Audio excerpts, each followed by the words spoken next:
Hello and welcome to Blockchain Gaming World with me, John Jordan.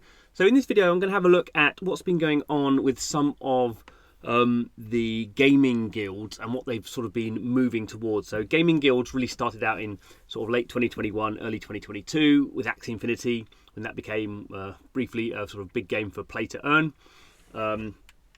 YGG was the sort of initial guild to get going, offering these scholarships where people could play Axie, borrow the assets they needed and earn the token. So that lasted, that worked for about a month, 2 months if you're being optimistic or generous. And then all these guilds managed to launch tokens. Obviously, play to earn doesn't work in the same way anymore because it didn't really work at the time.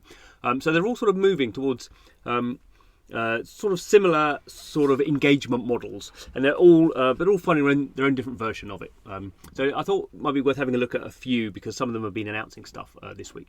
So one of the ones here is Earn Alliance. So Earn Alliance, we can see here it's launched these things called challenges. So conquer challenges, unlock rewards today, and basically all these things are sort of ways of using their community, such as they have, and then plugging that in, allowing game developers to plug that community into their existing sort of community building and offer some sort of reward or some sort of system challenges, in this case quests, I guess we could call them missions, that give you some sort of reward. So we can see here available challenges at the moment. There's a few games here. So Mighty Action Heroes, this are a battle royale game, browser and mobile. If you recover 1,000 health in a single match, you can get some reward points here. So it expires in 12 hours. So I'm not quite sure what these points are. There's probably an internal soft currency. Earn Alliance has its own allied token, so maybe some of that as well. Aperon, again, this is win a battle using 3 Hunter Apostles 3 times in a row.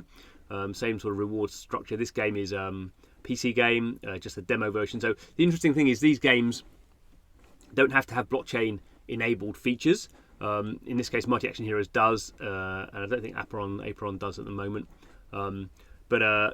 Yeah, you can sort of plug people in or encourage people to go and play these games and do these sort of, quite how you recover 1,000 health in a game, don't know. But people can work out how to do that if they think the rewards are worth it. Some other ones I don't know, Crypto Fighters, skip a turn 10 times and still win a stage. Okay, interesting. So some of these are quite specific to the game, so I'm imagining this might be quite hard. Skip a turn 10 times and still win. Magic Craft, reach 10,000 damage in a single game. Snocken, whatever that is, get a score of at least 500 in 3 consecutive games. So these are actually probably quite hard to do, I would think, as missions. There's more missions coming, so we can see these games are sort of quite tied in. In terms of being a game developer, there is a sort of self-serve option here, so you can basically set up what you want the missions and the rewards to be. There's also a curated version as well.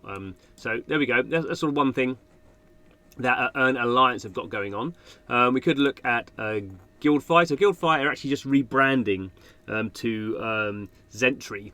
So they're Guildfy is again one of the ones that's been going for not quite as long as YGG, but was pretty quick into guilds. It launched actually a token in 2021, raised reportedly $140 million in crypto. So it was one of the better sort of finance ones.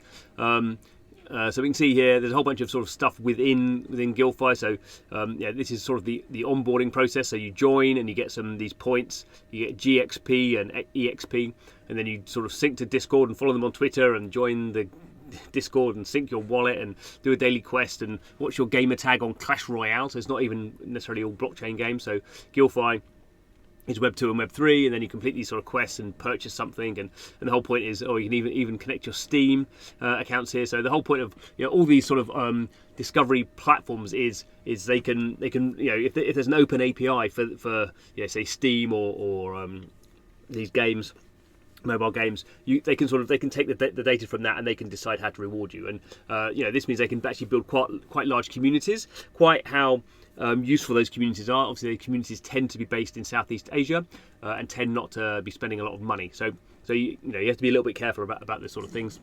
But obviously, with Guildfy and all these projects, when they have their own token, they can create their own NFTs. So you can sort of become this sort of discovery engagement platform for lots of games, and sort of hopefully add value to the ecosystem. I guess the problem is probably lots of people are part of all these guilds. So if you're going to really go in for this sort of like farming sort of process, you join all these guilds and then spend all day sort of going through them and jumping through the hoops that they set you, which may not make you a valuable user.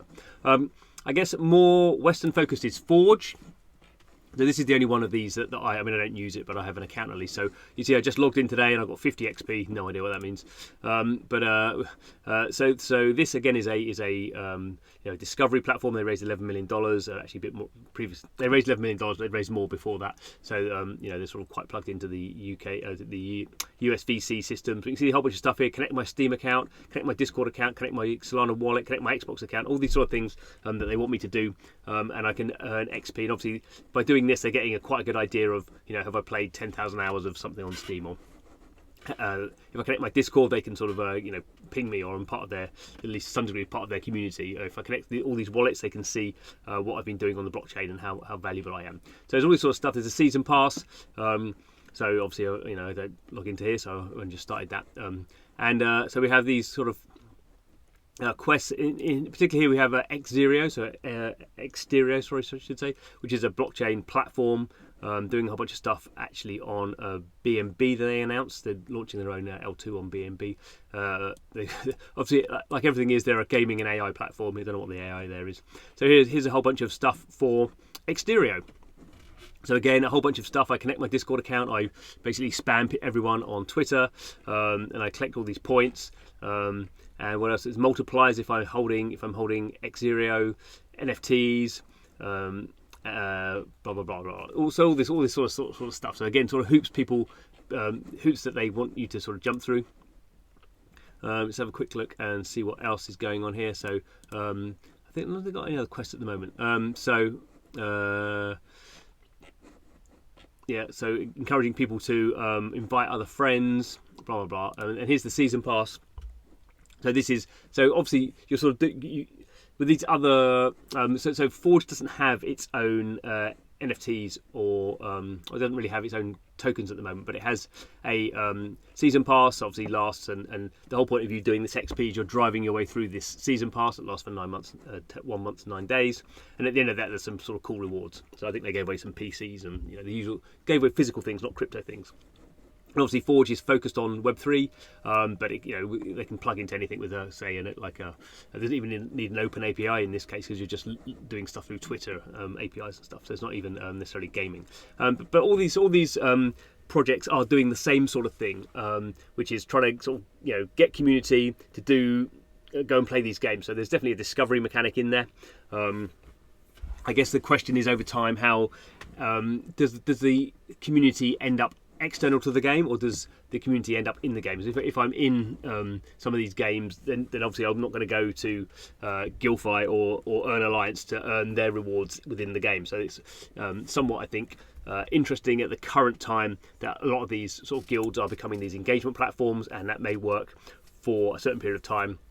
Not clear to me that it's going to work in the long term, because I think probably, certainly for blockchain, people generally will just end up going to the game, because obviously games, if you like a game, you're going to want to be in that ecosystem. You don't really care about Gilfi's token or Earn Alliance's token or NFTs if you're actually part of the game with tokens and NFTs. So I guess that's the interesting thing that we'll have to look at in the future.